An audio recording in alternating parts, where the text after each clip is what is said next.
Bom dia, moçada! Tudo bem com vocês? Aqui quem vos fala é o professor Eugênio Bastos, canal Geogênio, democratizando o ensino da geografia. Moçada, vamos fortalecer o canal, se inscrevam no canal, dê aquele like, compartilhe o vídeo e ajude o professor Eugênio Bastos a democratizar o ensino da geografia. Moçada, no nosso encontro de hoje, eu irei falar sobre as chuvas e destruição na Espanha. Durante essa semana que passou, muitos alunos, não só na escola onde eu trabalho, mas também nas redes sociais, pediram para que eu falasse sobre as chuvas que aconteceram na Espanha e que deixaram, além de um rastro de destruição, mais de 200 vítimas fatais. Em cima disso, eu montei essa aula para explicar exatamente o que aconteceu na Espanha. Espero que vocês gostem desse encontro. Havendo qualquer dúvida, deixe a sua pergunta na parte dos comentários, que eu terei o máximo prazer de respondê-la.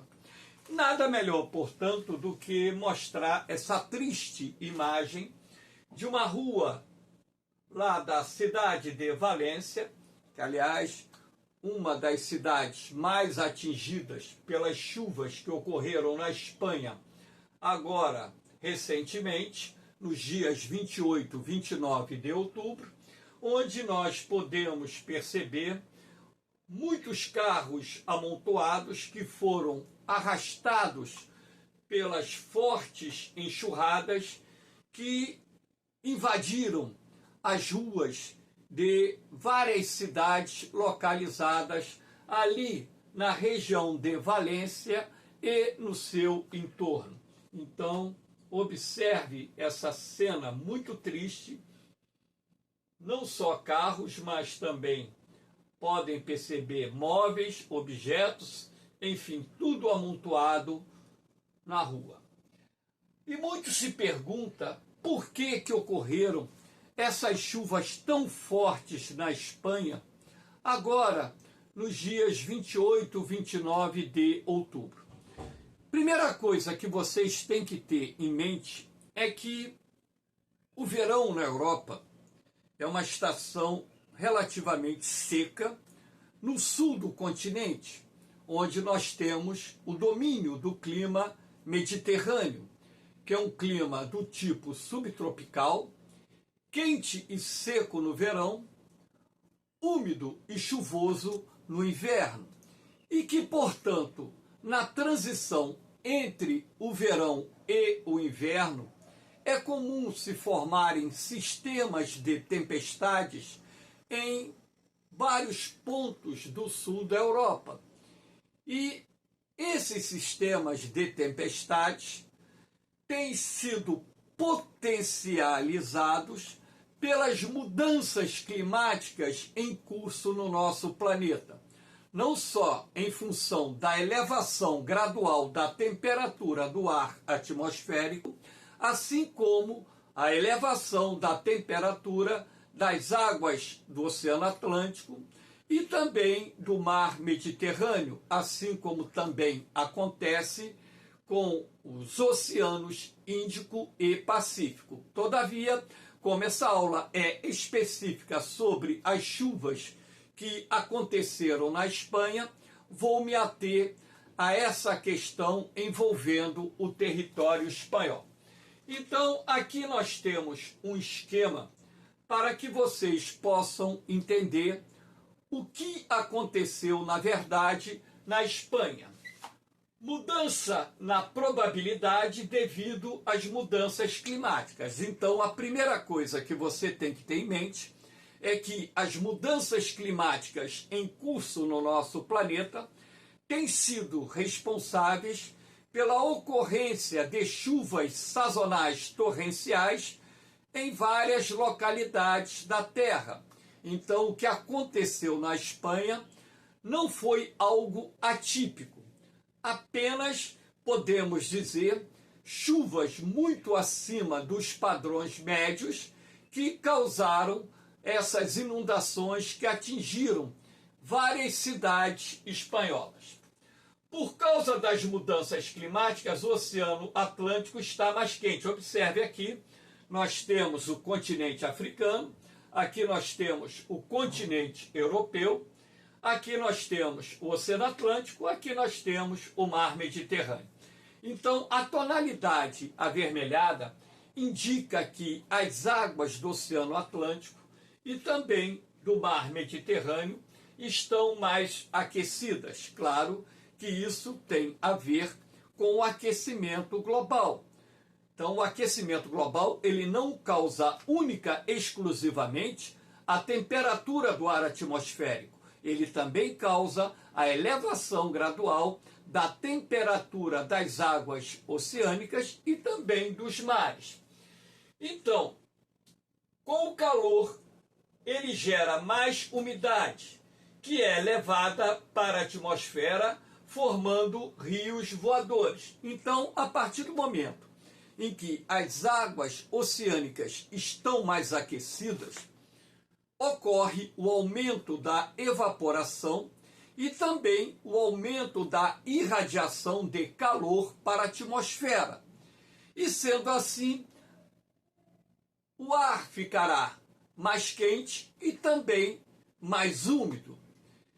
Para cada 1 grau de temperatura que aumenta nas águas oceânicas, de acordo com os cientistas, você tem um aumento de 7% da umidade do ar. Sendo assim, na medida em que as águas oceânicas ficam mais aquecidas, também em razão da evaporação, você terá um aumento da umidade do ar. Calor e umidade são 2 ingredientes indispensáveis para a formação de nuvens de chuva, sobretudo nuvens de tempestade.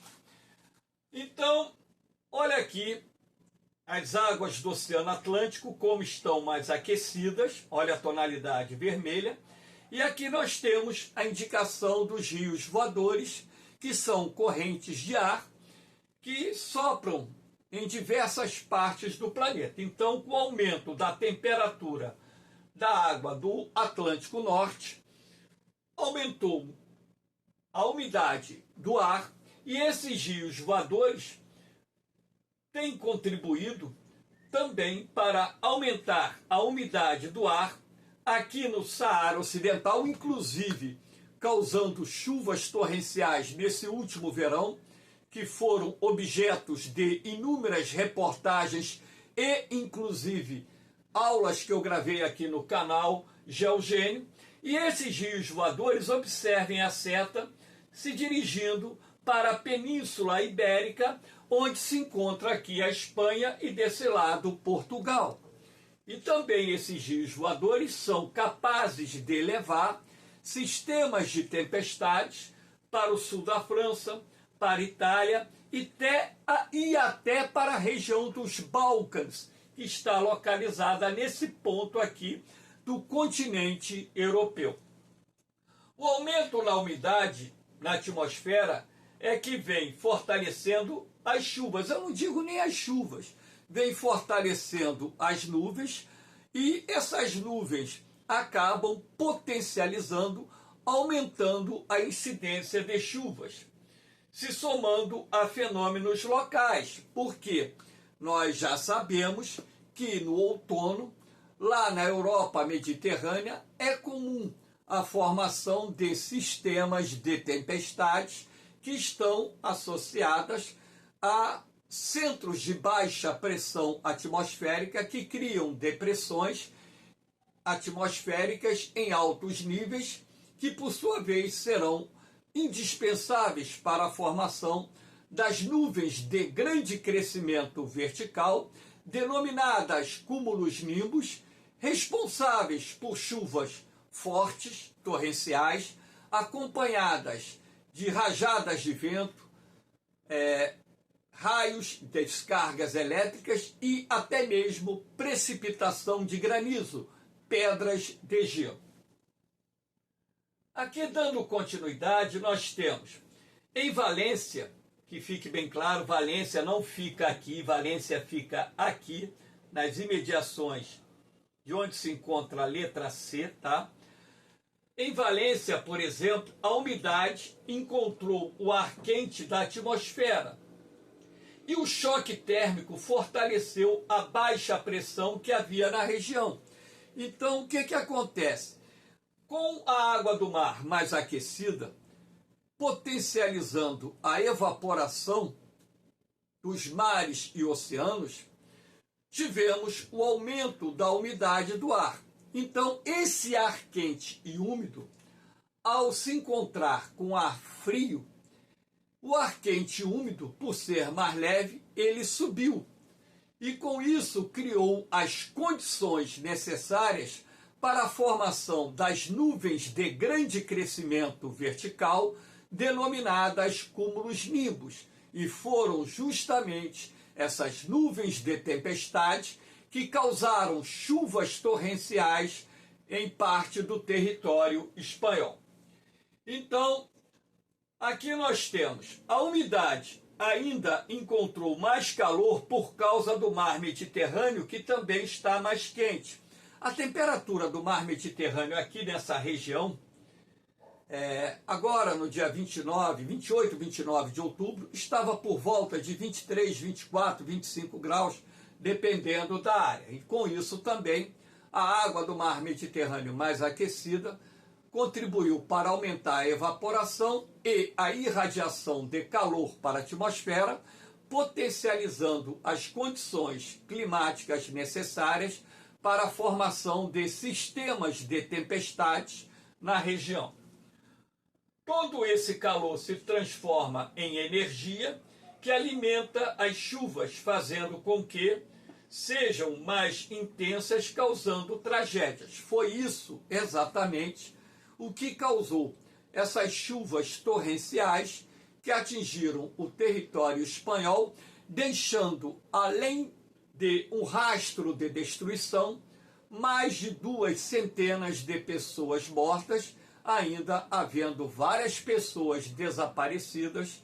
Portanto, o número de mortos ainda deve aumentar nas próximas semanas. Então, essa imagem de satélite, aqui nós temos a Península Ibérica, o branco aqui representa as nuvens. Então, aqui eu estou mostrando, né, a existência de um centro de baixa pressão, né? Na verdade, né, uma depressão atmosférica, a DANA, que é a terminologia utilizada. E eu não sei se será possível vocês observarem com clareza por que eu circundei essa área aqui. Para mostrar que nessas duas áreas existem sistemas convectivos, porque você pode observar paredes de nuvens que, mesmo vistas de satélites, são paredes de crescimento vertical.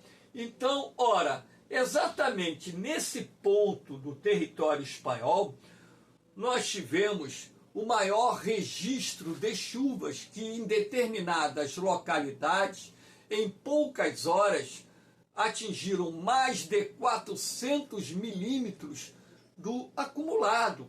Então, ora, precipitações, chuvas de mais de 400 milímetros se estendendo por horas, tem um potencial de destruição, tem um potencial de alagamento muito grande. E isso, consequentemente, foi uma das causas da destruição causada por essas fortes chuvas que atingiram parte da Península Ibérica, principalmente a Espanha, nos últimos dias 28 e 29 de outubro. Aqui eu coloquei essa imagem do relevo espanhol para que vocês pudessem também perceber o seguinte: a cidade de Valência está aqui, né? Eu fiz esse círculo azul aqui, ó. Círculo não, né? Eu coloquei aqui um destaque em azul para mostrar que a cidade de Valência está no litoral e é uma cidade localizada numa área de planície. A tonalidade verde aqui indica terras baixas. Agora, se você associar a imagem anterior com essa imagem, você vai ver que as nuvens mais pesadas se concentraram aqui, onde o relevo é mais acidentado e mais alto. Então, a topografia do terreno, com áreas, com morros, com mais de 1.500 metros de altitude, criaram também condições para que esse sistema de tempestade se estabilizasse ou se concentrasse aqui durante várias e várias horas, despejando um volume de chuvas de grandes proporções que foram, consequentemente, responsáveis por essa calamidade que atingiu a Espanha. Lembrando que algo semelhante já aconteceu, inclusive aqui no estado do Rio de Janeiro, na Serra de Petrópolis, ali na região da Serra dos Órgãos, anos atrás, tivemos precipitações de mais de 400, 500 milímetros de chuva no intervalo de 6 horas, que deixaram rastro de destruição, mais de 1.000 pessoas mortas, enfim. Então, sistemas como esse, onde nós temos a formação de uma depressão atmosférica, um ciclone, que é um centro de baixa pressão atmosférica, estacionado sobre uma região de relevo acidentado, recebendo muita umidade e através das correntes convectivas de ar, criando as condições ideais para a formação de nuvens de grande crescimento vertical, aí nós temos o entendimento dentro do campo da meteorologia do porquê da grande quantidade de chuvas que atingiram a Espanha nos últimos dias 28 e 29 de outubro. Então, logicamente que essa água dos rios desceram em grande volume em direção ao litoral mediterrâneo da Espanha, e aqui nessa região de Valência, além, claro, das chuvas fortes, nós tivemos o acréscimo das torrentes que vieram dessas áreas montanhosas da Espanha, onde o relevo é mais acidentado, o que contribuiu para as inundações e também aquelas enxurradas que transportaram, arrastaram tudo que tinha pela frente, carros, destruíram casas, destruíram pontes e por aí vai. Aqui nós temos o registro de chuva na região. Então, o índice pluviométrico registrado no dia 29 de outubro. Aqui foi só no dia 29 de outubro. Então, esse ponto aqui que está mais clarinho, repare, que fica relativamente próximo à cidade de Valência, nós tivemos chuvas acima de 300, 400 milímetros. Então, essa área aqui foi a mais castigada no dia 29. Nós teríamos que ter um outro mapa aqui com as chuvas do dia 28. Então, para que vocês tivessem uma ideia do quantitativo de chuvas que foram acumuladas no intervalo de 48 horas nessa região. Então, repare que toda essa área colorida aqui, quanto mais avermelhado for, maior será a quantidade de chuvas, e quando passa para a tonalidade rosa, aí nós temos chuvas extremamente elevadas, índices muito elevados, com potencial de destruição e alagamentos. Aqui nós temos um mapinha do Google mostrando a localização da cidade de Valência. Aqui a ideia é só mostrar a localização de Valência. Aqui nós temos o núcleo urbano da cidade de Valência, que está localizada aqui. Aqui você tem o ponto correto da localização da cidade de Valência, que foi, consequentemente, a cidade mais atingida da Espanha, a nível proporcional. Agora, eu chamo a atenção de vocês que já havia uma previsão elaborada alguns dias antes das condições favoráveis à formação de chuvas ou sistemas de tempestades aqui. Repare, estendendo-se, aqui é Portugal, aqui é Espanha, repare, estendendo-se do sul da Espanha até a região de Valência. Então, as condições atmosféricas indicavam que havia uma forte probabilidade e os institutos meteorológicos europeus, além de terem acertado a previsão do tempo com chuvas torrenciais, também permitiram que, com antecedência de um aviso meteorológico indicando que chuvas volumosas ocorreriam em determinadas localidades da Península Ibérica, pudesse dar às autoridades, principalmente da Espanha, um tempo para planejar, vamos dizer, as medidas para mitigar os efeitos dessas chuvas torrenciais que atingiram o território espanhol. Aqui nós temos, a depressão isolada ou Dana, a Dana se deslocando em direção à Espanha. Então, dias antes de nós termos esse grande volume de chuvas, então aqui nós temos um potente anticiclone, um centro de alta pressão atmosférica, mas ao norte da Península Ibérica, atuando aqui sobre, inclusive, o Reino Unido. E aqui nós temos a depressão isolada de altos níveis, que é a Dana. E essa depressão se deslocando em direção à Espanha, entrando aqui na Espanha, aqui você tem a França, aqui você tem a Espanha, aqui você tem Portugal. Então você aqui, com poucos dias de antecedência, já que a Dana ela tem um movimento muito lento, ela já estava entrando aqui pelo sul de Portugal, o núcleo da Dana passando pelo sul de Portugal e se dirigindo para a região a região leste de Valência, onde, logicamente, provocou chuvas torrenciais.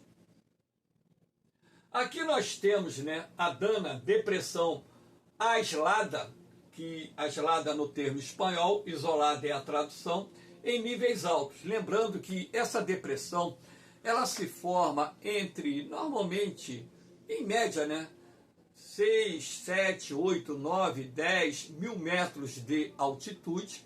Então, é um centro de baixa pressão, portanto, uma área ciclonal que não se forma na baixa camada da troposfera, e sim na alta camada da troposfera. Então, quando você fala aqui, depressão isolada em níveis altos, esses níveis altos correspondem ao nível da troposfera, que é a camada atmosférica onde ocorrem os fenômenos meteorológicos.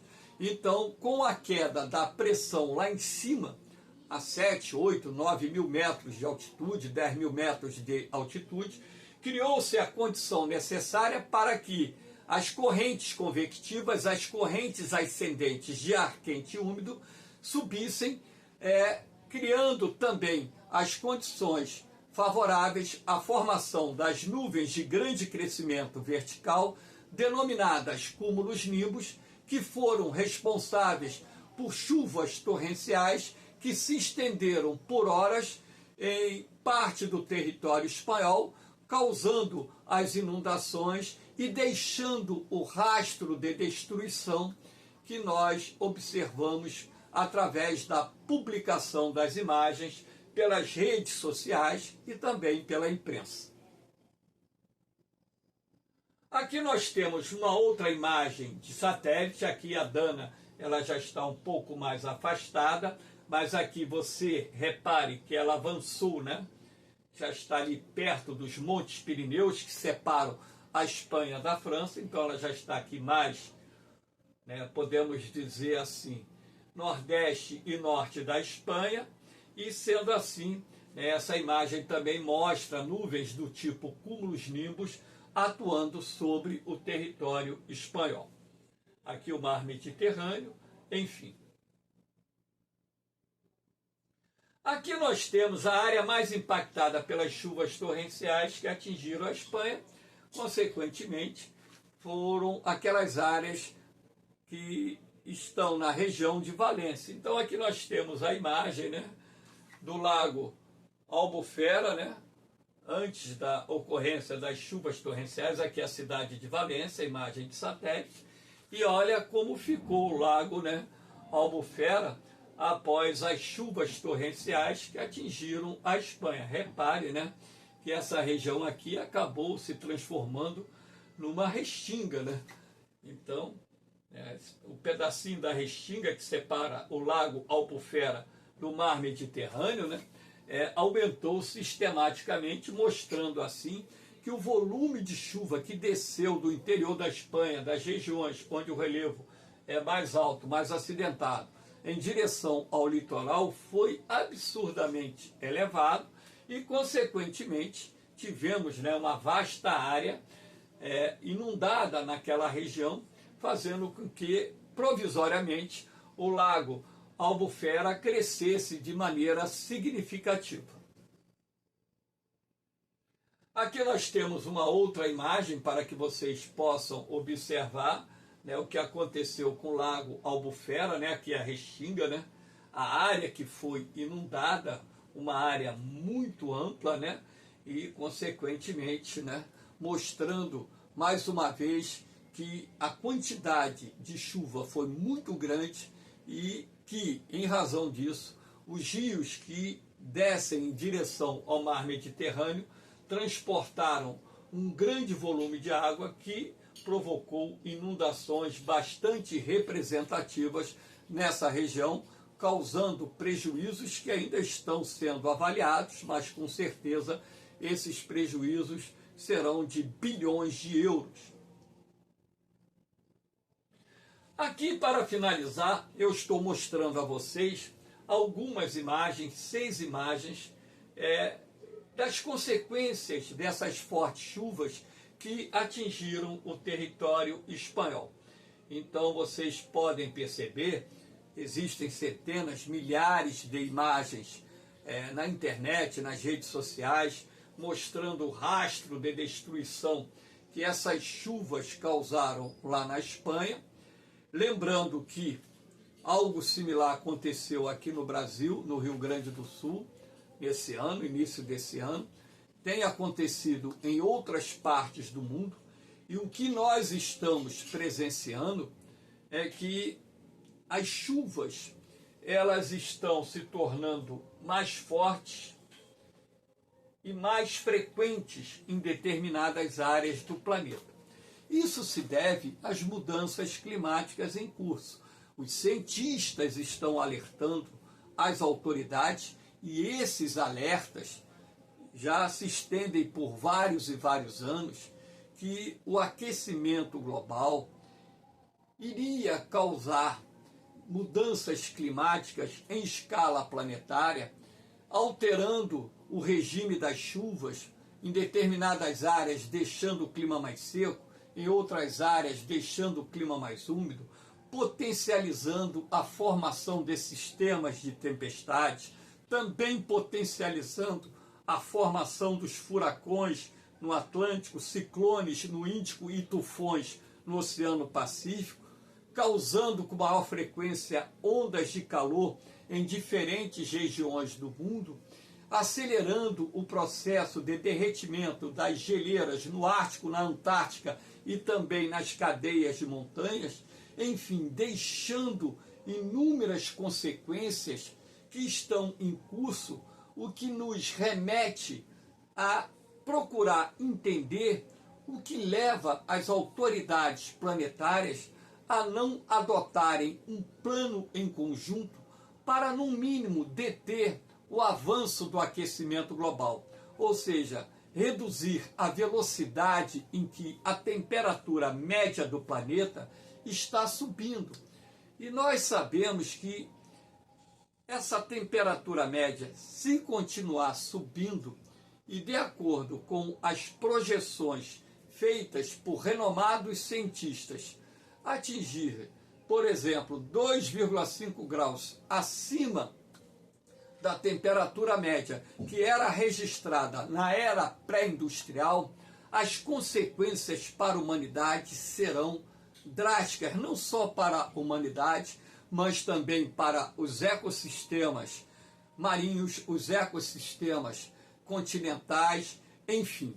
Então, é necessário que a sociedade entenda que nós precisamos agir, que os jovens entendam que é preciso fazer algo para pressionar as autoridades do mundo inteiro a mitigarem, através de medidas, as mudanças climáticas em curso no nosso planeta, com o objetivo de deter o avanço do aquecimento global e manter a sustentabilidade da vida humana nesse planeta.